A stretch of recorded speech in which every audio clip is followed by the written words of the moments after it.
Saya selalu bilang jangan karena kebencian Anda nggak adil. Itu juga yang nasihat ke diri saya. Saya kan suka dipanas-panasin. 3 kali pilkada, Ya, saya menang. Saya disuruh ini pecat ini, ya harus. hentikan ini, nggak usah kasih kesempatan ini. Tapi saya pemaaf, saya Ya, beri ya, ya. kesempatan.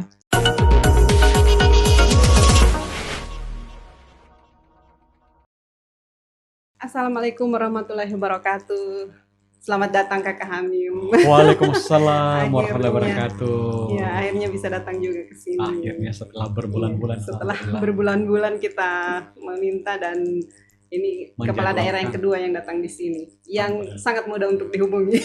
Paling gampang ya, harus Paling begitu. gampang dihubungi. Terbuka akses. Jadi, iya, jadi lewat WA saja bisa dilayani. Dan ya alhamdulillah Kakak Hamim ini bisa sama-sama di sini. Uh, Tentu saja ingin berbagi, pasti akan berbagi inspirasi dengan kita semua. Ya, saya lihat ya sesuai. Inspiring life story. Keren, keren.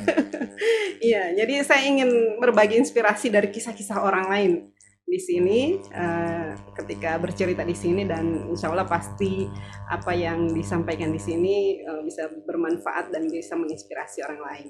Seperti Kakak Hamim ini yang alhamdulillah sampai hari ini ini bos saya.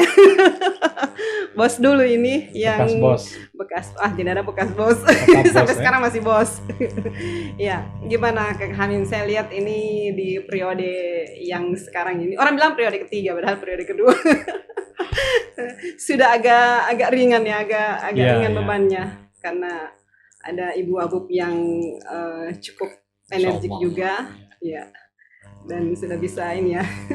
Ya, saya bersyukur mendapat banyak kesempatan.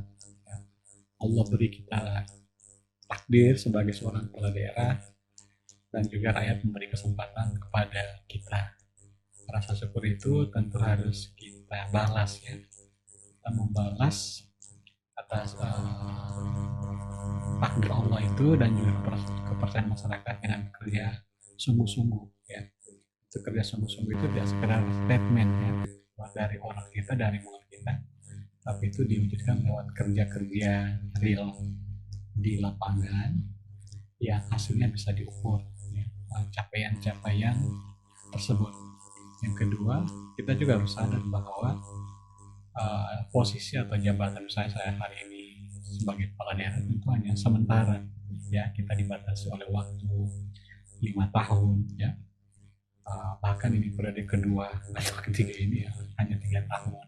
Dan bagaimana dalam posisi yang relatif singkat, walaupun saya juga merasa kok rasanya juga sudah lama ya, lalu kita harus memberi kado keberhasilan ke masyarakat ya. Karena itu kalau kita belajar buku manajemen dari Peter Drucker, ada 3 hal yang agar kita tujuan organisasi itu tercapai ya. Kita harus punya speed yang baik, kecepatan, harus lebih cepat.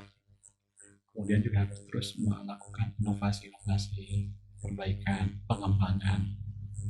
Kemudian tentu harus di marketing ya. Harus di publish ya, dihalayakkan apa yang kita kerjakan supaya masyarakat percaya dan juga itu memberi inspirasi ke yang lain. Itu yang harus kita sadari bersama. Tapi tentu saja kita tidak boleh bekerja sendiri. Leader itu harus ada staf-staf yang bagus, staf-staf yang kuat. Itu pun tidak cukup, harus juga masyarakatnya juga harus mendukung. Bagaimana masyarakat mendukung? Kita harus memiliki komunikasi yang baik, dan juga harus berbasis bukti dan ada ketulusan di dalamnya. Nah, di periode ini saya ingin menangkap apa yang disampaikan Dinda Femi atau Bunda Femi, Femi atau Kakak Femi ya, atau Bu Femi. Saya hari ini mungkin dari sisi fisik ya, mungkin agak lumayan apa ya, agak sedikit capek kemarin ya, capek, lelah yang lalu tahun-tahun sebelumnya. Itu hari ini kita akan berbagi pekerjaan, berbagi beban, dan juga berbagi tanggung jawab. Nah, saya berharap ini tidak boleh disia-siakan.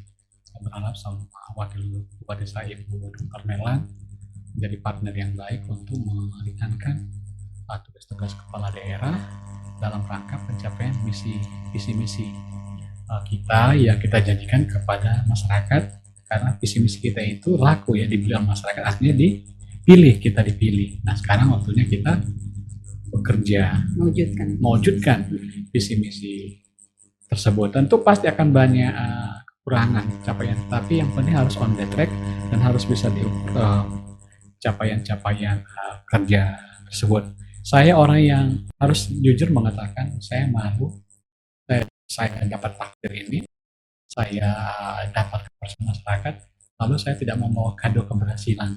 Ya. Jadi pemimpin dimanapun itu harus ada narasi keberhasilan. Ya. Tidak boleh ujuk-ujuk ya. Ini belum selesai jadi bupati, sudah pengen lebih tinggi lagi. Tapi kita juga tidak mengukur, tidak tahu diri. Ya. Harusnya politisnya seperti itu, pikiran-pikiran politisnya harus seperti itu. Kita harus ada keberhasilan, ada progres yang baik sebelum pindah ke tempat yang lain. Saya itu menurut pandangan saya. Iya. Jadi Kakak Hamim ini kan orang yang sudah mencontohkan untuk jangan ada money politik di pilkada. Iya. Kemarin bahkan waktu periode pertama pun waktu Kakak Hamim masih mencalonkan sebagai wakil bupati ya waktu itu. Saya melihat sendiri bagaimana masyarakat datang bawa KTP-nya, fotokopi sendiri, diantar sendiri. KPU, dan saya waktu itu ketua KPU yang kebetulan turun lapangan. Dan tidak berkolusi dengan tidak berkolusi. Kita hanya menjaga. Iya. Jadi dia sendiri yang datang, mereka sendiri yang datang menyerahkan KTP. Kebetulan saya turun lapangan. Dan sampai hari ini pilkada baru-baru ini pun bahkan menurut survei dari UNU ya, Pak Ridwan, itu sangat kecil money politik yang terjadi di Bone Bolango karena memang Kakak Hamim sudah mencontohkan dan saya melihat apa yang dilakukan oleh Kakak Hamim ini ya memang sangat terukur di periode pertama ini misalnya, yang kedua itu sudah mulai kelihatan kedua ya kedua atau ketiga ya jadi karena selama berapa tahun Kakak Hamim memimpin sendiri ya sebelum ada wakil bupati tentunya ya masih PLT. Dan itu sangat kelihatan terutama untuk infrastruktur juga, kemudian pendidikannya, dan ada satu hal yang sebenarnya sangat saya sampai hari ini saya berpikir bahwa ini mungkin kemudahan sampai Kak Hamim ini mendapatkan kemudahan-kemudahan, yaitu sangat memperhatikan anak-anak yatim, dan itu jadi program dari Bone Bolango. Jadi dari semua programnya Kak Hamim yang selalu menarik perhatian saya itu soal anak yatim itu, karena orang tidak akan mungkin Kakak Hamim yang kepala daerah yang memasukkan itu dalam program. Kira-kira seperti, atau saya tidak mendapat informasi dari daerah lain, tetapi yang saya tahu itu. Ya, kita berangkat dulu soal pilkada. Ya. Kita juga diuntungkan 2010 ketika kita bertarung, memang lewat independen. Lewat independen. Memang kepemimpinan sebelumnya itu tidak cukup berhasil. Ya, adalah kemarahan. Iya.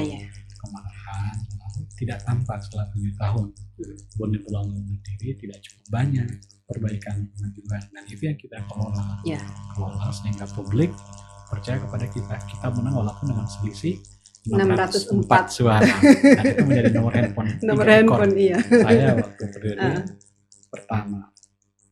Kemudian di dalam perjalanannya menjadi PLT Bupati yang sangat lama, 3 tahun ya.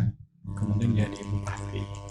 Itu pun juga masih perasaan pada sisa masa jabat melanjutkan kepemimpinan almarhum Bapak Haji itu. Saya juga walaupun saya harus bela publik, harus bela rakyat karena tugas, tapi juga ada kagok kan, perasaan kagok. Kalau di bahasa Gorontalo ini seperti wadelonan atau tutu dulu boh. Danggomomu, bagaimana itu? Jadi seperti berjalan di atas bara. Jadi hati-hati sekali ya mengambil keputusan, mengelola anggaran dan sebagainya, super hati-hati. Nah kemudian pilkada 2015 kita memang pertarungan yang hebat itu ya. Orang masih terpesona dengan bupati sebelumnya, walaupun tidak berhasil ya, kita katakan. Tapi pengolahan provokasinya luar biasa dan kita alhamdulillah masih bisa menang, bahkan bisa selisihnya hampir 8.000 suara. Nah, di periode yang de facto ketiga ini Iya. atau gereja kedua ini rasanya saya lebih ringan ya, karena saya merasa harusnya ketika ingin dipilih kembali seorang petahana, dia sebenarnya sudah harus berkampanye selama 5 tahun kepemimpinannya. Kampanye Iya. dengan apa? Kampanye dengan kerja, Dengan kerja. dengan keberhasilan, dengan capaian yang bisa diukur, yang bisa dilihat dan dirasakan oleh masyarakat. Nah itu saya bilang tadi, saya bikin percepatan, ada inovasi, dan itu dipublish. Harus ada marketing, harus ada publish tentang keberhasilan itu. Saya ingin sedikit catatan. Ada kepala daerah yang bagus, Iya. tapi tidak terpilih kembali. Kenapa? Karena keberhasilannya tidak terpublish dengan baik.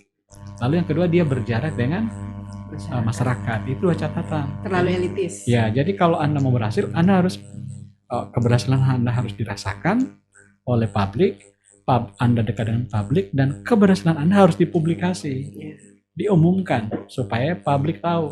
Nah, 2020 ini relatif kita tidak terlalu berat. Saya punya wakil bupati walaupun belum begitu dikenal ya. Iya. Karena apapun orang bilang, biar kan menurut saya juga itu terlalu apa ya? Takabur, biar bote Palembang. Iya. Saya juga tidak. Saya juga sempat bilang begitu. Iya. Siapapun yang pasangan dengan Kak Hamim itu pasti Pak Hamim menang. Tapi saya orang selalu mengutamakan kerja terukur. Karena itu kita bikin. Saya setiap tahun selalu bikin survei kepuasan masyarakat terhadap pemerintah, layanan pemerintahan. Iya.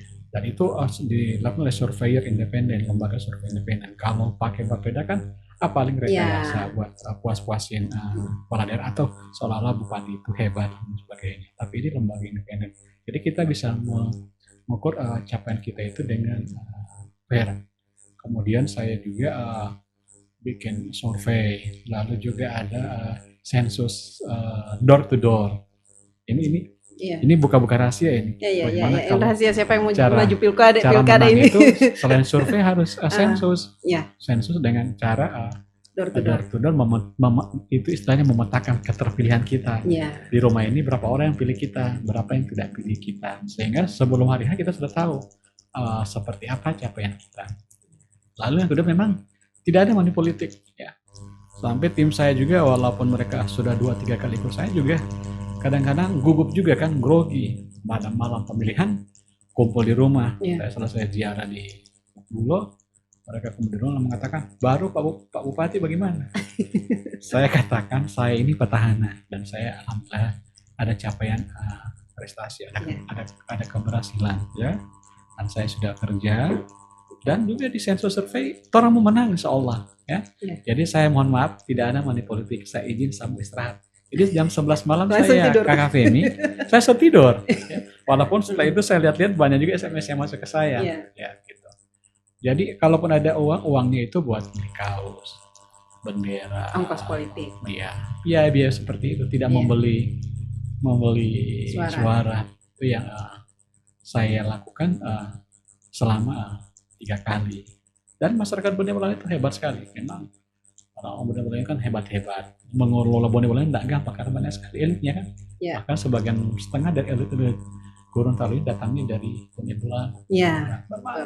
Kalau kita kuat-kuatan juga, aduh nanti ribut terus. Tidak ada nih pembangunan. Ya sudah, kita merendah sedikit. Yang penting tujuan kita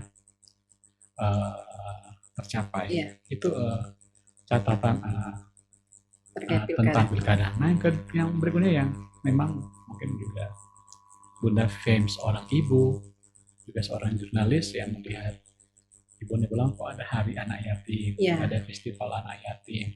Ini juga berangkat dari ada sisi spiritualitas, juga pengalaman hidup kita ya. Kita harus perhatikan betul itu anak yatim, orang miskin, orang terlantar itu menjadi kewajiban kita. Bahkan Rasulullah mengatakan dia dan anak yatim seperti 2 jari ya, yang saling berdekatan. Dan itu pergulatan hidup juga. Saya anak yatim, bahkan sudah anak yatim kelas 4 SD saya sudah anak yatim. Bahkan walaupun orang tua saya masih hidup, ayah saya juga sudah tidak bisa melakukan apa-apa karena sudah stroke kan, sudah lama. Maka yang menangani kita adalah ibu, orang tua tunggal. Itu pun ibu saya mengajarnya di tempat yang jauh di Mongilo. 13 kali menyeberang walaupun satu sungai, tapi karena berkilo-kilo jadi 13 kali menyeberang dan hanya seminggu sekali ketemu. Ya, itu pun pas hari Kamis. Karena ada kuda dari Mongilo dulu masih naik Jadi kuda. Ibu di Mongilo, Kak Ya, Hamim di sini? Sini. Makanya saya waktu SD sampai 3 kali pindah sekolah kan. Karena sekolah di lapangan IPOT kejauhan. Terus hanya pindah mendekati di Tarlobutu, ketemu dengan Ibu Sari Bapo, kakak saya, ya, guru di situ. Lalu sampailah ada Sembologola kan. Iya. Jadi masuk dulu kan masih banyak semak-semak kan, akhirnya pindah ke SDN di depan 500 meter dari rumah kita. Jadi kita sudah terbiasa mandiri dari kecil karena kasihan ibu. Ya. Kemudian juga ibu kena usus buntu harus dioperasi, jadi enggak kekuatannya tidak sekuat dulu. Jadi saya dari kecil sudah biasa cuci baju sendiri, menyetrika sendiri. Kelas 3 SD itu sudah terlatih untuk menyetrika dan mencuci baju sendiri. Nanti kelas 4 saya jualan es mambo, pisang goreng dan dari jadi jualan es mambo ini di sini ya, masih SD itu. SD ya. Beranjak SMP itu jadi kenekoto juga jualan pasir kan. Rumah kita kan dikelilingi oleh kali-kali yang banyak pasirnya dulu. Sekarang ada lagi. Jadi dari situ itu ada perasaan-perasaan sangat sensitif ya terhadap hal-hal yang anak-anak yatim, karena kita mengalami perbuatan seperti itu. Karena itu saya percaya sampai hari ini saya percaya sebenarnya hampir semua orang menyayangi anak yatim. Hanya ada yang terpublikasi, ada yang tidak. Itu sisi kemanusiaan yang sangat menonjol. Saya percaya kedekatan dengan anak yatim, menyentuh mereka, juga dilengkapi dengan kesabaran, ketebaran, itu juga jadi penyelamat sampai hari ini. Kalau mau bicara dari sisi kapital, dari ini kan bukan tidak bersyukur, kita juga punya karir yang baik, tapi enggak. Pokoknya mapan adalah, tapi tidak lebih-lebih. Pokoknya cukup lah ya. Makanya saya bersyukur sekali Allah beri kesempatan seperti ini. Saya yakin dan sabar dan selalu memperhatikan orang-orang yang kurang beruntung, termasuk anak-anak yatim. Sebelum ke sini tadi sore kita juga rapat di masjid. Saya mau membuat rapat di masjid bersama seluruh OPD membahas ini karena saya harus buka di sini. Ada kemendegan ini beasiswa untuk anak yatim. Ya, saya lihat juga ke Kak Hamim itu di Facebook. Jangan ada potongan untuk beasiswa. Itu cerita lain lagi. Kita sudah 7 tahun ini ada nama programnya Bone Bolango Cemerlang. Pemberian beasiswa untuk putra-putri Bone Bolango yang berasal dari keluarga tidak mampu tapi berpotensi untuk bisa maju. Itu yang kita dorong untuk mendapatkan beasiswa. Nah, tahun ini alhamdulillah sudah hampir 1.000 yang mendapatkan beasiswa itu. Nanti di APBD perubahan insya Allah ada rezeki. Kita akan tambahkan karena proposal permohonan beasiswa ke Bone Bolango itu banyak sekali, bahkan dari luar daerah. Saya sudah jelaskan, walaupun mereka teman saya, adik-adik saya dijelaskan bahwa APBD-nya Bone Bolango. Anda bukan warga Bone Bolango, jadi tidak berhak mendapatkan APBD ini. Dan Bunda Femi, salah satunya kami nggak refocusing, kami nggak potong ya, dengan asal bangun adalah beasiswa. Ya, mungkin beda dengan daerah lain, harus potong, harus tunda. Kalau saya tidak, ini harapan ya, karena pendidikan ini juga sama pentingnya. Penting sekali ya. Pendidikan itu menjadi fondasi untuk kita hidup lebih baik. Karena itu juga jadi salah satu unggulan kita, program Bone Bolango Cemerlang, memastikan putra-putri Bone Bolango berasal dari keluarga tidak mampu bisa terus melanjutkan jenjang pendidikan ke jenjang yang lebih tinggi. Jadi anak yatim itu yang ada kemendekan tadi itu. Nah, kita punya 100 anak yatim. Kan ada hari anak yatim, festival anak yatim. Lalu kita seleksi ada 100 anak yatim yang disantuni, diasuh oleh mulai dari bupati, wakil bupati, sekda, dan pimpinan OPD. Jadi masing-masing punya tanggung jawab terhadap anak ini, anak-anak ini. Tapi saya dilapori 2 hari lalu, ada kemandegan yang ada pengaruh refocusing COVID-19 sehingga hampir 50% pimpinan OPD ini belum mentransfer Ya sih. sedekah mereka, infak mereka ke anak-anak yatim yang mereka asuh tersebut. Iya. Akhirnya tadi kita kumpulkan gimana ini. Lalu saya juga mengundang Bank Malang. Mungkin tidak bermaksud tidak memberikan beasiswa, mungkin karena sibuk ya, Iya. sehingga tidak sempat transfer. Lalu saya sarankan kita semua ini apa boleh bilang kan sudah digitalisasi semua kan. Kita kan punya mobile banking ya. Ada kita bisa bikin transaksi terjadwal. Jadi auto debit. Misalnya ke anak asuh saya 5 orang, tiap orang dapat 250.000 per bulan. Langsung dibikin transaksi terjadwal tiap bulan tanggal 3 secara otomatis terdebit terdebit ke rekening yang anak yatim bersangkutan. tersebut. Nah, tadi saya undang salah satu bank Muamal untuk mencontohkan bagaimana melakukan transaksi terjadwal supaya tidak ada yang lupa. Iya. Kan gitu. Kemudian yang kedua juga kita di pertemuan tadi memaksimalkan peran dari Basnas ya. Jadi strategi kedua adalah infak sedekah ke Basnas karena itu kan undang-undang, perintah undang-undang. Juga ada peraturan daerah untuk zakat infak sedekah. Nanti dikumpul di Basnas akan distribusikan ke anak-anak yatim tersebut. Nah, tadi akhirnya disepakati bahwa polanya seperti itu. Dan kita juga disepakatan kita akan menggencarkan gerakan zakat infak sedekah ASN bone bulan. Ada yang golongan 1 ada 10.000, golongan 2 15.000, golongan 3 20.000. Ditentukan itu masing-masing sekian, ya. disepakati. Tapi polanya harus transparan. Ya. Tiap bulan Basnas harus lapor ke ASN, ini loh kemana infak sedekah ini. Tadi juga disepakati karena alhamdulillah saya sampaikan bahwa kita 2 bulan terakhir ini kan ada THR dan gaji 13, maka terkumpullah dana lebih kurang 800 juta. Oh, jadi dari situ sudah ada disisihkan untuk anak yatim. Nah, terkumpullah 800 jutaan. Tadi didiskusikan, akhirnya disepakati itu untuk pemberdayaan ibu-ibu. Ya, ibu-ibu akan dibuatkan gerobak jualan oleh Basnas dengan nilai 4 juta rupiah untuk sekitar 50 ibu-ibu. Ya, jadi sekitar 200 juta. Ekonomi kecil kan, kemudian juga untuk bantu untuk para petani dalam bentuk saprodi atau bibit dan pupuk ya, dan alat-alat mesin-mesin pertanian sederhana. Kemudian juga untuk kaum muda yang mau menggerakkan UMKM juga kita bantu modal kerja. Nah, sebenarnya dari mana? Dari Basnas tersebut. Kemudian kita akan tetap juga siapkan sembako. Maka itu Basnas Bonegolang tidak sekedar sembako, tapi juga lebih banyak di sektor pemberdayaan, mengubah dari penerima menjadi pemberi, menjadi dari peminta menjadi tidak meminta lagi. Itu supaya terbangun kemandirian. Kalau kita kasih terus, malah mereka berharap tunggu bantuan terus sih nanti. Padahal Basnas itu dibentuk juga untuk pemberdayaan ekonomi umat, supaya masyarakat Muslim ini mau menjadi keluarga-keluarga yang memiliki ekonomi yang kuat.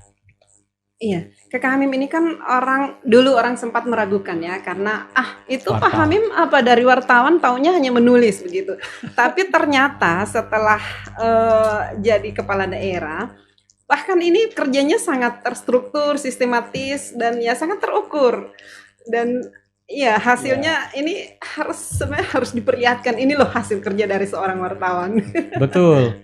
Dulu ketika disuruh Pak Dahlan ke sini buat bikin koran dari Gorontalo yang sekarang jadi Gorontalo Post, saya kan hampir 20 tahun atau 15 tahun lah berada di Manado jadi wartawan. Post di mana-mana sampai pos kantor gubernur, dari reporter sampai redaktur pelaksana, manajer redaksi, lalu disuruhlah ke sini. Jadi itu mendirikan Harian Gorontalo Post hari ini.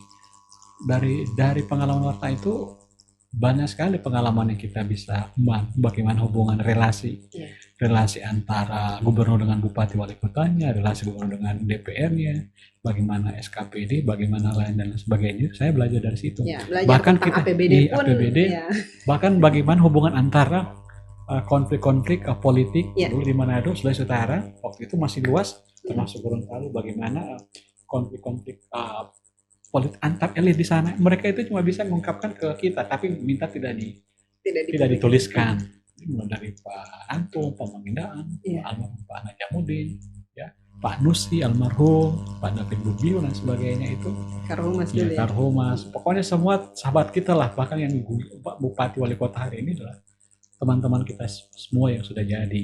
Iya. Nah itu memperkaya pengetahuan kita sebagai wartawan. Dan yang kedua, kan saya sekolah juga di FISIP, Ilmu Iya, Sosial dan Ilmu Politik, jurusan politik. Ilmu Komunikasi. Ya. Kemudian kita juga pergaulan kita ini mungkin dianggap nih wartawan ini mungkin cuma putar-putar di kampung. Orang sering tiap tahun orang ke luar negeri diajak melakukan liputan ke Jepang, ke Eropa, Iya. ya, ke Asia. Nah, itu menambah wawasan kita. Makanya banyak juga yang terkejut ketika saya jadi dicalonkan wakil bupati. Dari mana dia ini? Orang tanya-tanya, boleh lihat apa? Iya, iya, Tiba-tiba iya, jadi iya. wakil bupati. Tapi kan kita tidak usah terlalu menjelaskan Berkecil terang hati. diri, dan itu memperkaya kita. Nyalon juga S2-nya hukum kebijakan publik dari Iya. UNS. Sekarang insya Allah sebentar lagi Amin. sudah selesai Dokter. doktornya di Brawijaya, Di Brawijaya, Malang. Malang. Jadi zigzag ini Iya. dari komunikasi, Komunikasi. kebijakan publik, sekarang pengolahan sumber daya alam dan Iya. lingkungan. Itu lebih dari itu kan di wartawan itu memang sekarang trennya kan harus spesialis, tapi sebenarnya juga dia bisa jurnalis. Dia tahu banyak hal tapi sedikit ya. karena dia bukan seperti seorang dokter. Dia memang menggeluti salah satu bidang. Iya. Tapi saya pastikan wartawan itu tahu semua hal tapi sedikit-sedikit. Nah, Bunda Femi waktu jadi wartawan hampir 20 tahun, saya merasa wartawan itu adalah pekerjaan terbaik menurut saya. Pahalanya luar biasa. Iya, iya, iya. Karena memberitakan orang, ya, menghibur, mendidik, mengubah perilaku. Itu saya yakini. Tapi setelah saya jadi bupati, saya harus ralat. Iya. Bunda Fem. Ternyata pekerjaan yang paling bahalanya itu adalah jadi bupati. Oh gitu. Jadi bisa Iya. banyak berbuat. Tanda Bisa. tangan Anda itu Sangat bisa menentukan. membantu 1 juta orang atau 100.000 orang, 200 orang. Pendidikan gratis, kesehatan gratis, macam-macam itu Iya. dengan tanda tangan Anda, telunjuk Anda bisa membantu banyak orang. Iya. Kalau kita di wartawan, beritakan ulang-ulang, ada yang ikut, tapi ada juga yang tidak melakukan. Tapi kan kalau bupati skalanya kecil, harus naik lagi. Saya selalu bersyukur ya Oh, iya. yang kita dapatkan hari ini. Iya. Nah, karena itu juga biarlah ya, biar ke depan itu seperti apa. Setiap orang kan manusia punya cita-cita, ingin jenjang yang lebih tinggi, ingin tanggung jawab yang lebih luas. Tapi kita juga harus mengukur ya. Memang harus Iya. ya, harus bisa ke tempat yang lebih tinggi dan lebih luas. Tapi untuk kesana nggak bisa ujuk-ujuk. Kita harus punya capaian-capaian di sini ya. Capaian-capaian di posisi kita hari ini supaya juga masyarakat tidak kecewa. Saya tidak mau menjadi orang yang fatalis. 10 tahun jadi bupati, nggak ada perubahan ini Bonegolango. Iya. Baru ngana pagi-pagi pergi di rumah kopi, baca cerita segala macam di sana. Nanti orang bertanya waktu ngana jadi bupati, kenapa ngana ya bekeng? Nanti ngana Iya, iya, bupati, iya. baru ngana bicara segala macam. Itu nasihat diri ya, nasihat diri untuk saya. Gitu. Tapi Kakak Hamim ini orang yang hampir tidak pernah mengeluarkan pernyataan-pernyataan yang kontroversi. Iya, tapi selalu telak. Saya ini didikan ibu ya. Iya, ketika dihujat, dibilang apa begini Iya. Kak Hamim begini, selalu diam. Bahkan saya itu sangat tahu kalau susah dihubungi, ini lagi ada sesuatu ini Iya. tidak mau. Karena mungkin apakah itu karena Kak Hamim tidak mau terlalu banyak berkomunikasi dengan orang karena mungkin takut emosi atau apa. Saya juga agak masih mencari-cari itu kenapa Kak Hamim kalau lagi ada sesuatu itu handphonenya pasti mati. Jadi saya lewat ibu. Untung ada ibu. Ya, makanya ini Ah. orang-orang di sekitar saya yang gemas, yang Iya. marah, yang ngamuk kan, karena saya dianggap cenderung defensif ya. Iya. Ya sih, dia sabarnya terlalu Kebangetan. berlipat-lipat gitu.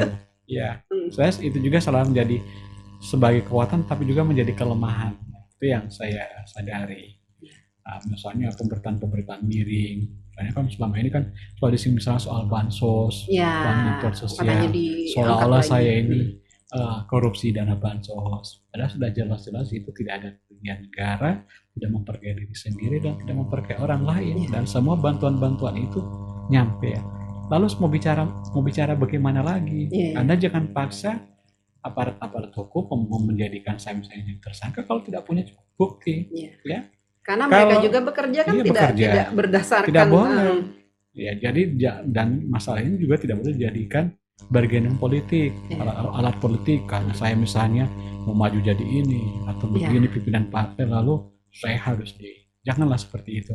Makanya saya menawarkan, kalau Anda nggak percaya, saya mau bikin sayembara, saya akan danai ongkosi, Anda naik turun masjid, apakah ada uang untuk saya? Iya. Tanya ke mahasiswa penerima itu, apakah ada uang untuk buat, misalnya kan ada akalan, ada kickback kan, sudah so cair, nanti antar sama ini, dicek satu-satu.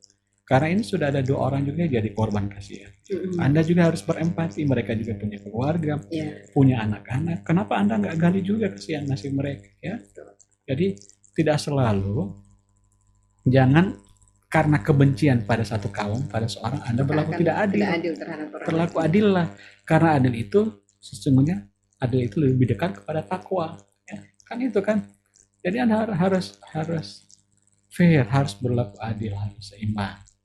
Jangan, saya selalu bilang, jangan karena kebencian Anda nggak adil. Itu juga yang nasihat ke diri saya. Saya kan suka dipanas-panasin, 3 kali pilkada, saya menang, saya disuruh ini pecat ini, ya, hentikan ini, nggak usah kasih kesempatan ini.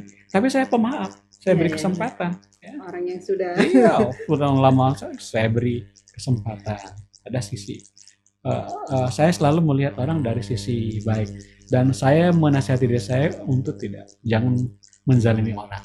Saya nggak suka. Dan mungkin Kakak Hamim termasuk orang yang tidak mau mengambil keputusan di saat lagi marah. Lagi ilfil ya gitu. Saya berusaha tidak melakukan hal seperti itu.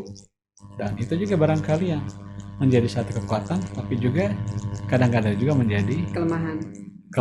Tapi lebih banyak ininya mungkin positifnya. Saya merasa begitu. Seperti itu. Karena ada nasihat kan, jangan mengambil keputusan ketika sedang marah. Itu yang walaupun orang sekitar kita juga, mereka kalau tidak dikendalikan juga, mereka juga bisa bikin perhitungan sendiri kan, akhirnya ceritanya menjadi lebih panjang. Jadi saya harus memberi contoh. Memang dalam beberapa hal kita juga nggak boleh terlalu lemah, ini untuk hormatan harga diri ya, kita harus bertindak. Ketika harga diri diinjak ya Mas, kita harus bertindak. Dan juga nggak mau diinjak-injak. Jadi kita mau di tengah-tengah aja, Bunda Pin. Nggak usah terlalu tinggi. Kalau tinggi orang mau timbal atau tebas. Jadi jangan terlalu tinggi ya. Tapi juga jangan terlalu di bawah, nanti diinjak-injak. Sedang-sedang juga. Ya. Seperti yang sekarang. Sedang-sedang aja. Iya. Kakak Hamim ini kan orang sekarang lebih banyak turun-turun. Mungkin tinggal menikmati ya. Menikmati kebersamaan dengan masyarakat. Hutang saya banyak sekali ke masyarakat ya. Kepercayaan itu. Kadang-kadang saya hampir semua tamu datang saya selalu terima, dan saya ingin mereka pulang dengan senyum, senang ya. Gitu. Kalaupun tidak saya terima, saya beritahu sama ajudan saya, sesuai catat apa keperluannya, apa kebutuhannya, begitu. Nanti kita akan segera tindak lanjuti. Waktu ini kan. Tapi kan masyarakat itu maunya kalau datang ya saya harus ketemu bupati. Itu kehormatan. Iya. Dan orang harus ya mendengarkan keluh kesah. Coba lihat, kita melihat senyum dari masyarakat yang ini. Ini lagi di mana ini? Ini lagi di Desa Bulondala. Bukan. Di Bondauna. Suwawa ya? Suwawa Timur. Bondauna Selatan. Ini saya kampanye loh. Sedang kampanye. Ada seorang tua, dia tidak berkumpul dengan sekitar 50, kan dibatasi kan, secara maksimal 50. Dia tidak berkumpul dengan 50 orang tersebut. Dia duduk di jongkok di dinding di sebelah rumah tempat kampanye. Akhirnya, tapi dia mendengarkan. Akhirnya saya datang, saya menyapa dan menyampaikan terima kasih. Beliau menyatakan dukungan kepada saya, dan saya harus memberi hormat karena beliau percaya kepada kita. Dan saya selalu berusaha mau kasih salam duluan, berterima kasih duluan, dan memberi salam sama orang. Iya. Ada lagi yang coba? Saya tidak punya banyak foto. Ini lagi jualan nih. Ini jualan atau apa ini? Ini sengaja saya pertontonkan. Iya. Ini 10 hari yang lalu atau 10 hari yang lalu saya diajak untuk panen ya. Panen hasil kerja BUMDes di Desa Bulotalang Timur. Luar biasa, kebunnya 2 hektar. Bunda Fem, ada tomat, ada sawi, ada kangkung, ada bawang, ada labu, macam-macam di lokasi itu. Dan saya mau meyakinkan kepada kita semua, tidak ada yang mungkin. Iya, tidak ada yang tidak mungkin, dan kita tidak perlu malu. Saya memang sengaja saya pikul untuk mempertontonkan, bahkan seorang bupati pun harus begini. Untuk memberi semangat. Jadi marketingnya. Iya, marketingnya. Produknya masyarakat. Kita harus beri contoh lah. Tidak perlu malu, tidak perlu menyerah, ya, untuk hidup, untuk mendapatkan nilai tambah. Dan memang di Bone Bolango itu saya melihat apa yang dilakukan oleh Kak Hamim itu, alhamdulillah aparatnya Kak Hamim itu juga sangat rajin untuk mereka terbiasa minimalis, efisien, dan kebersamaan. Uang kita tidak banyak. Bone Bolango itu APBD-nya 1,070, tapi bisa bikin banyak hal ya. Kadang-kadang tidak ada duitnya, yang kegiatan tiba-tiba, tapi bisa sukses. Dari mana duitnya? Dari gotong royong kita semua ya. Kan APBD itu kan sudah tertata tahun sebelumnya kan. Jadi nggak boleh lagi yang tiba-tiba harus ada acara ini, kegiatan ini, nyambut ini dan sebagainya. Itu biasanya kita lakukan secara gotong royong. Kemudian juga kita memang efisien ya. APBD kita itu hampir 60% untuk publik, hanya 40% untuk pegawai. Padahal pegawai kita itu lebih dari 4.000 orang, di luar tenaga honor, di luar dari aparat desa. Perjalanan dinas kita juga paling kecil ya. Makanya saya walaupun pejabat negara, saya mungkin 80% kalau naik pesawat duduknya di ekonomi. Walaupun kenapa Pak Bupati? Memang ada fasilitas itu, tapi kadang-kadang saya ingat daerah saya susah, lagi sulit, masa saya di bisnis. Walaupun itu haknya pejabat negara. Ya sudahlah, biar di ekonomi saja. Terus juga bagaimana menyederhanakan tim yang mengawal, yang mengikuti bupati. Tidak mesti ada ajudan, ada tukang bawa tas, tukang foto dan sebagainya. Saya kadang-kadang sendiri saja. Jadi ada teman saya, dia satu pesawat dengan Kak Hamim. Dia bilang, Fem, saya satu pesawat dengan Kak Hamim, tapi dia bawa koper sendiri. Dia tidak bawa ajudan. Iya. Ditanya begitu. Saya bilang, oh iya, beliau memang biasa begitu. Kalau jalan suka bawa sendiri kopernya. Itu bawaan dari wartawan, Fem. Iya. Dari dulu kan bawa tas begini, sampai hari ini ya masih bawa tas. Juga kalau terlalu banyak ini kan kos juga kan. Iya. Yang penting kita harus jaga diri. Kita harus cari tempat yang baik, aman. Ini tidak ada ajudan ini. Iya. Tapi kan orang pikirannya pasti lain. Ini sengaja tidak mau bawa ajudan karena jangan sampai di sana ada apa-apa. Iya. Tapi juga kita memilih tempat-tempat yang aman supaya tidak tetap juga harus hati-hati baik maksudnya juga pejabat negara. Lalu juga di sana ada 2 kan perwakilan Pemda di Jakarta. Jadi mereka juga ikut ngurus kita kalau ada kegiatan. Saya baru bajunya kecuali misalnya ada pertemuan presiden atau apa baru. Yang ngurus di luar yang rutin ya.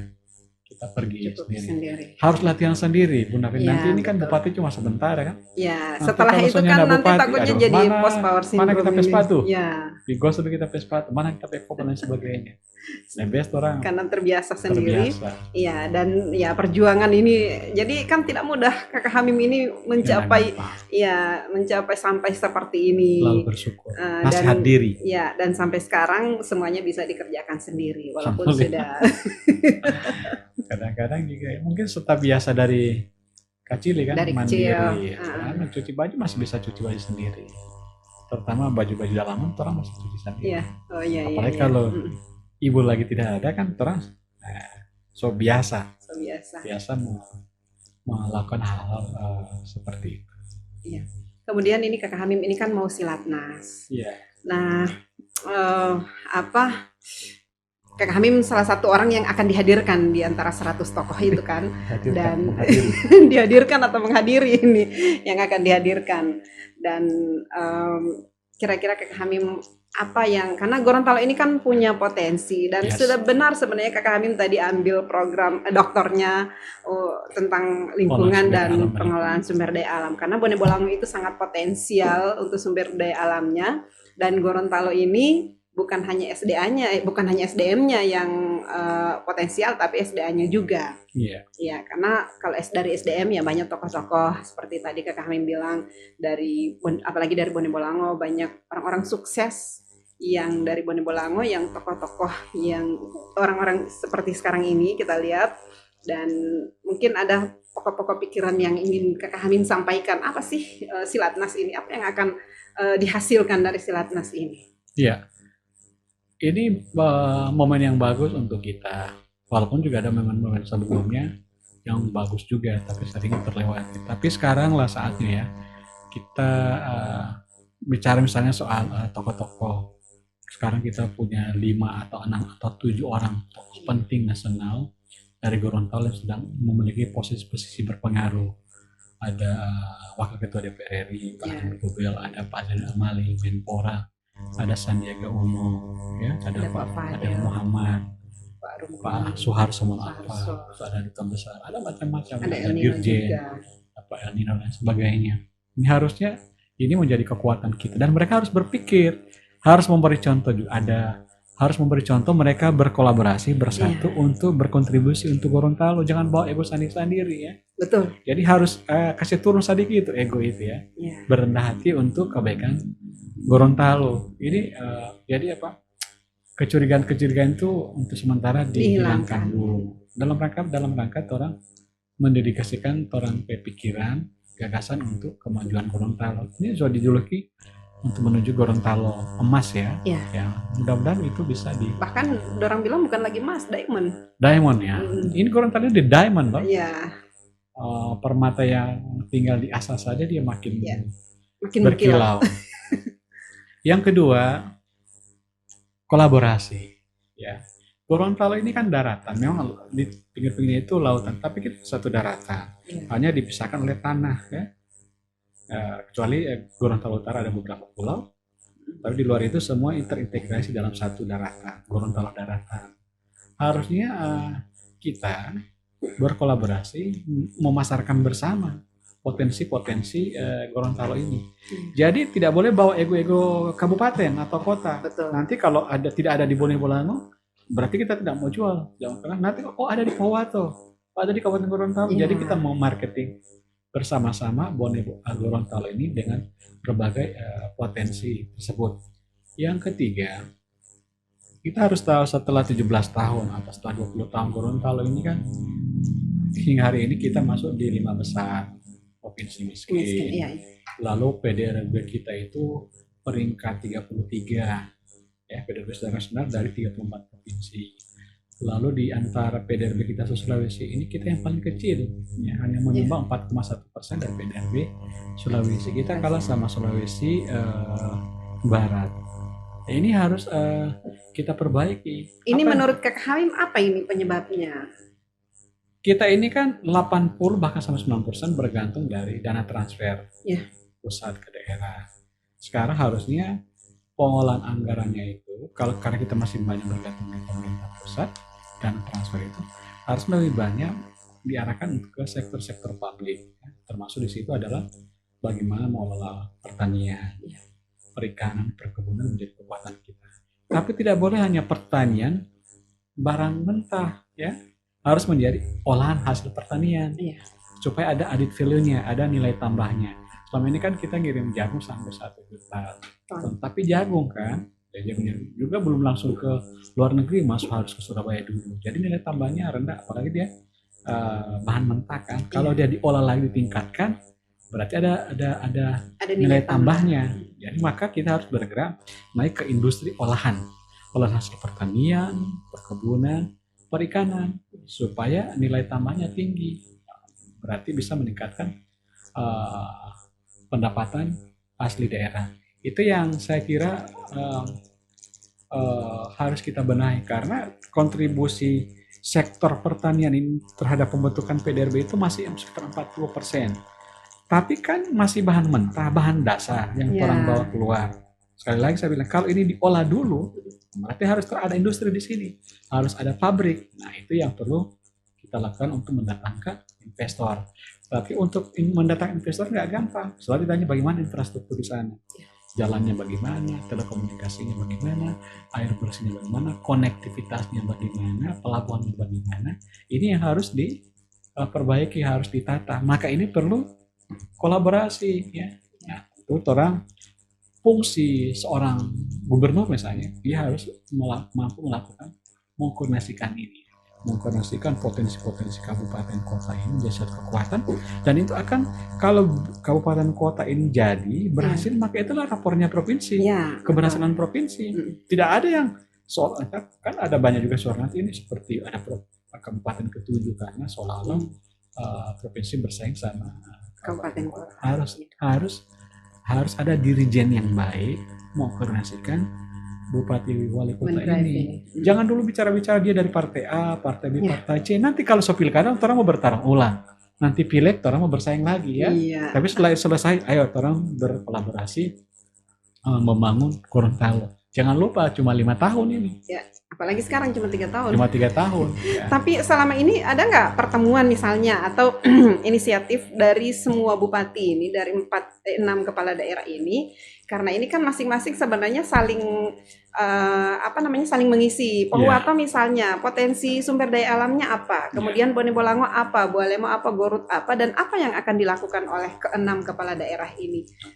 Makanya kepala daerah itu perlu berkomunikasi. Kalau misalnya ada kemandekan di provinsi, maka kabupaten kota harus mengambil inisiatif. Dan komunikasi di antara kami relatif baik, ya, hubungannya baik, tapi belum pada tahap eksekusi.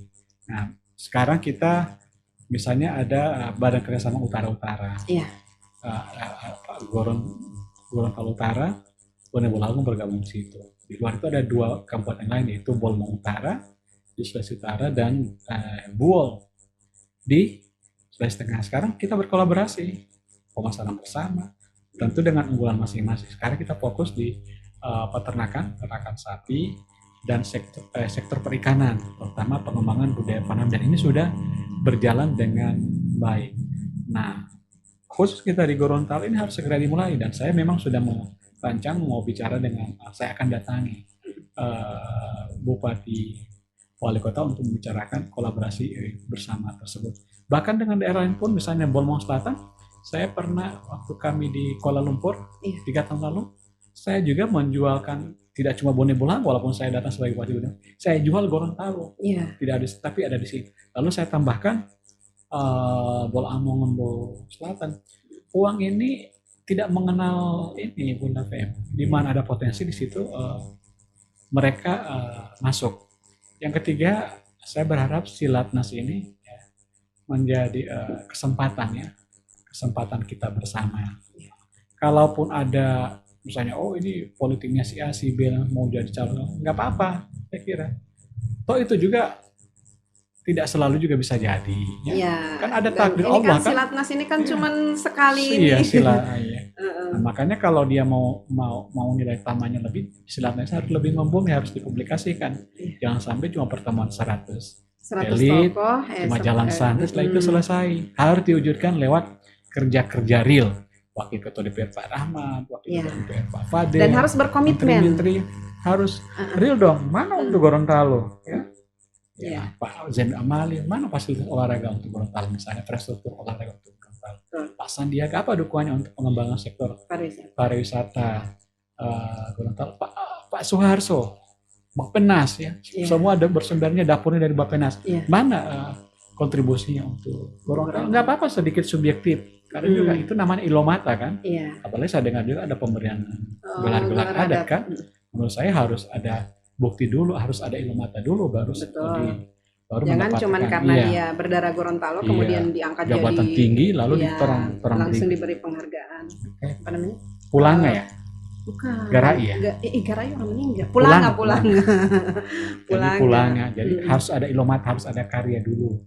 Baru kita beri penghargaan, tidak karena jabatan, tapi jabatan itu juga ada manfaatnya untuk kita di Gorontalo. Saya berharap Silatnas ini bisa mendatangkan semua tokoh. Dan bisa saya dengar-dengar ada yang hanya virtual. ya ini kan kondisinya juga masih COVID. pandemi COVID. Yang penting kehadiran apakah secara fisik ada tatap muka di sini atau secara virtual tidak Yang masalah. penting ide-idenya untuk Idenya. Gorontalo, kontribusinya apa? Dan harus kerja real, harus ada yang real ya. Ya. Jangan sampai berakhir begitu saja ini. Nah, siapa yang Silatnas akan ini. mengawal ini hasil Silatnas ini? Kan setelah pertemuan, kemudian semua berkomitmen, saya ini akan tanggung jawab saya di sini misalnya, atau peran saya ini. Tetapi setelah itu bubar, tidak ada hasilnya, siapa yang akan mengawasi ini? Tentu publik yang harus mengawasi. Iya, apakah publik punya kepedulian terhadap itu? Kalau diribut-ributkan juga oleh Iya. media, pasti juga akan berpengaruh. Iya, kalau saya lihat sekarang Silatnas masih agak kurang gaungnya ini. Karena ada banyak kecurigaan. Betul. Saya juga didatangi di panas-panas waktu nggak usah ikut. Iya. Kalau saya berpikirnya lebih jernih kan gitu. Saya Kan malah ada banyak usaha orang kan Mm-mm. untuk jadi populer, terkenal, segala Jadi, macam. saya malah ada yang tanya, Fem, itu apakah tidak ada unsur politisnya? Saya bilang begini, mau dibilang ada unsur politisnya, saya bilang ya mungkin juga dibilang tidak ada unsur politisnya, ya tetap orang di situ politisi juga, Ya. saya bilang. Dan ini ya tinggal bagaimana kita melihat dan bagaimana kita mau berkontribusi terhadap Silatnas ini. Politiknya politik pembangunan ya, Ya, politik kebajikan untuk kebajikan Gorontalo, bukan Ya, politik praktis yang kita harapkan. Kalaupun ada yang mendapatkan keuntungan itu bonus saja. Ya. Mendapat keuntungan dari event ini menurut saya itu. yang jelas Kakak Bonus Hamim saja. tidak mau mengambil keuntungan di Ya. hal-hal yang seperti ini. Tapi harus tetap ada berharap ada keuntungan Ya, untuk daerah. untuk daerah, untuk Gorontalo, termasuk Bone Bolango di dalamnya. Karena itu saya menganggap kegiatan ini menjadi penting untuk kita semua untuk mendorong Gorontalo keluar dari jeratan terkungkung di 5 besar miskin, Iya. dengan PDRB rendah, dengan tingkat kemiskinan yang masih salah satu yang tertinggi di Indonesia. Orang harus berendah hati, Fen, ya. Ya. Rendah hati untuk memaju Dan ya. tidak perlu gengsi Tidak perlu dengan gengsi. angka kemiskinan misalnya yang seperti ini, tapi apa yang harus dilakukan? Iya. Tidak perlu harus banyak membela diri. Ya. Betul. Karena saya lihat sekarang ini orang hanya membela diri, tapi tidak ada pemikiran apa yang akan dilakukan. Makanya Gitu. kalau lihat-lihat di grup kan, aduh ini diskusi. Aduh, seru. Produktif. Iya, Makanya sudah kalau di diskusi itu nggak usah diambil hati lah. iya. Ya. Karena semua juga di grup itu setara sebenarnya. Iya. Nah itu menurut saya politik oke, tapi politik jangan. Iya. Sebagainya. Politik itu kebaikan loh. Betul. Politik itu kan Nabi Muhammad kemaslahatan saja bersama, berpolitik ya. kebajikan bersama kan. Nah itu yang hendak kita tuju. Sudahlah kita mempertemukan gaya-gaya politik yang tidak bagus ya, yang justru menjadi contoh buat anak-anak muda atau orang lebih muda dari kita. Oh ternyata begini nih model politik Gorontalo ya. Politik kita politik kebaikan ya, politik pembangunan yang Iya. mensejahterakan, membuat hidup masyarakat Gorontalo lebih baik daripada hari ini. Itu Iya. manfaatnya seorang politisi. Nah itu kalau berpikir jadi negarawan ya. Iya, dan negarawan itu dan akan politisi. menghapus image orang bahwa politik itu kotor. Yes, betul itu. Oke. Kakak Hamim yang akan memberi contoh bahwa politik ini untuk kebaikan. Ya, Ya, minum setiap dulu. orang ada plus minusnya kan. Iya. Ini hari ini kita malam ini berbagi inspirasi ya. Ada kisah Bagaimana hidup. jadi seorang politisi yang baik, yang ya seorang wartawan yang ternyata jadi pimpinan partai politik di provinsi. Alhamdulillah bersyukur. Iya, sebenarnya jatah gubernur itu jatahnya ketua partai. Saya dengar seperti itu ya. Iya, Katanya harusnya jatah itu kan ketua fatsun partai. politik. Iya. Iya, di mana-mana pasti ya siapa yang ketua partai di provinsi ya harusnya dia yang mencalonkan. Oh begitu ya. Saya baru dengar itu. Saya kan cuma seorang wartawan. Nah, kita lihat saja. Tapi memang harus bersiap ya. Nggak Tetap boleh harus juga. siap. Tapi Jadi petugas partai ya. ya tempat lain petugas partai. Petugas partai. Tapi ini saya kira kita harus segera berbenah ya. Gorontalo harus segera berbenah. Dan kalau Iya. tidak, lihat itu dari seperti APBD itu kan struktur APBD kita lebih banyak dibentuk oleh dana transfer pusat ke Iya. daerah. PAD kita masih Kapan bisa mandiri? Iya, PAD kita masih relatif kecil. Itu yang saya bilang tadi, kolaborasi Ya. di antara kita semua. Dulu dirijinya adalah pemerintah provinsi. Betul. Dia mensupervisi, mengkoordinasikan seluruh kekuatan. Kalau itu bagus dikoordinasikan, wah hebat sekali. Iya. Provinsi yang Bunda kami dirikan. Aduh, dengan sejumlah saya bukan saya bukan pejuang provinsi, saksi ya. saksi saja sebagai saksi Orang jadi saksi. atas Ya. perjuangan provinsi, dan ini para pejuang ini akan menangis kalau melihat provinsi Betul. yang sampai hari ini masih tetap jalan di tempat misalnya, atau di 5 besar apa namanya. Tapi ada yang bilang begini, mau siapapun pemerintahnya, itu masyarakat itu lebih senang. Ini saya tidak tahu apakah Kakak Hamim setuju dengan pernyataan itu. Mau siapapun pemerintahnya, itu pasti masyarakatnya yang namanya ada bantuan, mereka tetap akan mengaku miskin.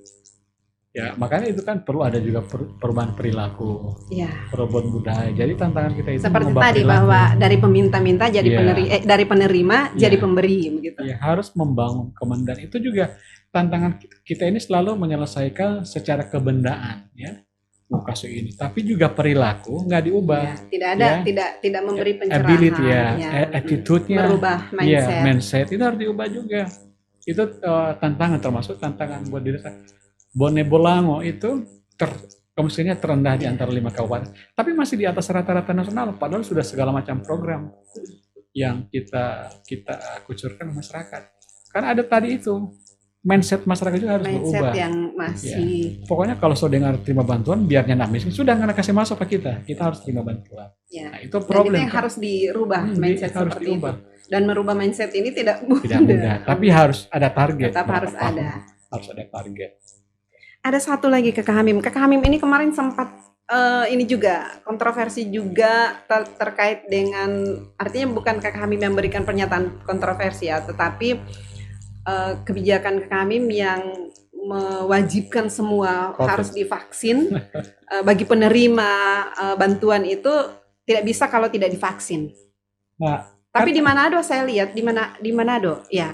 Jadi mereka sudah harus ada kartu vaksin. ya, Ada untuk apa namanya? Jadi kayak kartu apa itu yang jadi syarat untuk dapat semua pengurusan layanan. ya, untuk dapat layanan. Kan minggu lalu diikuti oleh pemerintah pusat kan? Iya. Ya, sekarang pemberian sanksi. Karena juga ada undang-undangnya kan, harus apa istilahnya itu, istilah bahasa Latin kan, keselamatan rakyat.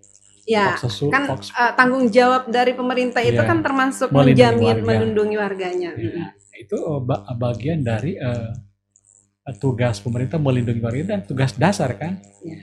memberi kesehatan, menjamin keselamatannya. Tapi sebenarnya itu tidak ujuk-ujuk, itu nanti tahapan terakhir. Kan ada tahapannya. Ini edaran sudah dikeluarkan. Jadi Ya, apabila ada tidak ini, disosialisasikan. maka tidak akan dapat layanan dari pemerintah itu, dan pemberian bantuan dihentikan. Itu langkah terakhir. Kan ada tahapannya. Kalau memang kan. tetap ngeyel. Ngeyel lah sudah. Mm-mm. Orang eksekusi juga, orang beri sanksi juga. Nah, sekarang juga kan akhirnya juga masyarakat juga ikut.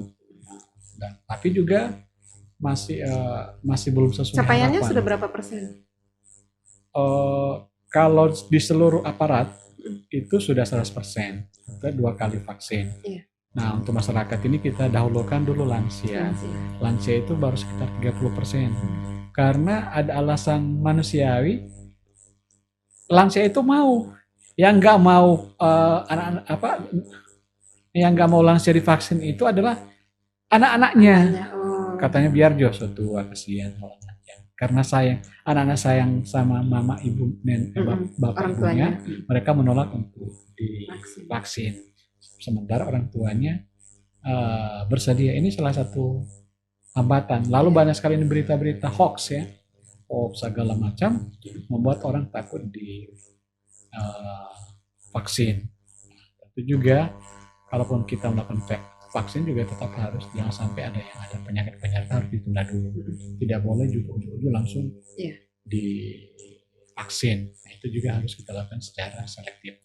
Dan alhamdulillah Bone Bolango hari ini tinggal satu yang dirawat, dan hampir semua kecamatan sudah yang zona positif. ya, sudah zona hijau. Mudah-mudahan ini bisa kita terus pertahankan. Nah, kita juga sejak tanggal 3 pekan yang lalu sudah memulai pembelajaran tatap muka secara Iya. terbatas. Tapi kita mau lipat gandakan kewaspadaan kita. Yang sampai ini justru memunculkan klaster sekolah kan. Iya. Apalagi tiba-tiba Presiden bikin pernyataan maksimal 25% pembelajaran tatap muka tersebut. Terus terang ini COVID membuat Iya. semua serba Jadi terbatas, uang kita juga enggak ada sama sekali. kemudian PAD juga turun dan sebagainya. dan anak-anak juga stres. Kasihan. Orang tua juga stres Kan. karena harus mendampingi, bukan hanya mendampingi, jadi guru buat anak-anaknya. Apalagi di kalau rumah. orang tua tunggal lebih repot lagi kasihan. Iya, itu. Ya, memang agak ini apa namanya? Luar biasa ini Luar. COVID ini. Kalau di Amerika itu, jadi orang-orang yang sudah divaksin, lingkungan orang-orang yang sudah divaksin, misalnya seperti ini, itu bisa melepas maskernya. Sama dengan di Korea ya. Iya, jadi mereka bisa sesama orang yang divaksin dalam lingkungan Yang sudah divaksin semua boleh. itu tidak usah bisa pakai buka masker, tapi lingkungan kecil lah, tidak terlalu ini. Memang agak unik juga kita di Indonesia ini. Seperti saya kan sudah 2 kali vaksin.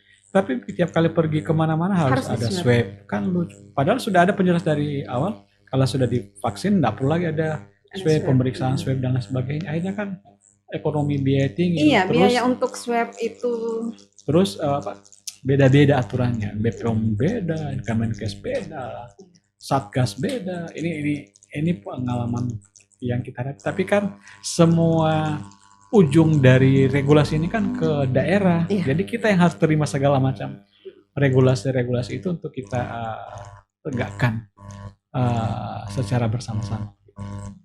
Oke, terima kasih. Oke. Kita sudah jam 1 8. jam ya. Ya. Sudah 1 jam ya kita ngobrol. Oke, terima kasih. Terima kasih. Kakak Amin sudah datang di sini. Semoga apa yang kita obrolkan di sini bisa bermanfaat untuk banyak orang, bisa menginspirasi. Ya, kan tidak terlalu tegang juga kan? Iya, kita Namanya juga ngobrol. inspirasi. Ada yang baik-baik dari saya. Iya. Mungkin juga bisa diambil yang jelek-jelek, biarlah menjadi milik saya. Insya Allah baik-baik semua. Insya Allah. Iya. Terima kasih Oke. untuk semua, juga Ya. untuk Bunda Kakak Femi Aduh, yang telah Bunda memberi dong. kesempatan kepada saya untuk jadi tuan rumah. Saya yang di terima podcast kasih ini sini. bisa berkesempatan datang ke sini. Terima kasih. Alhamdulillah. Ya. Makasih. Oh iya, satu lagi, klub sepak bola. Oh, Sebelum ditutup. saya pemain bola, Ya. ya. Dan kita sekarang lagi menyiapkan membangkitkan kembali sepak bola Gorontalo yang Ya. mati suri. Ya.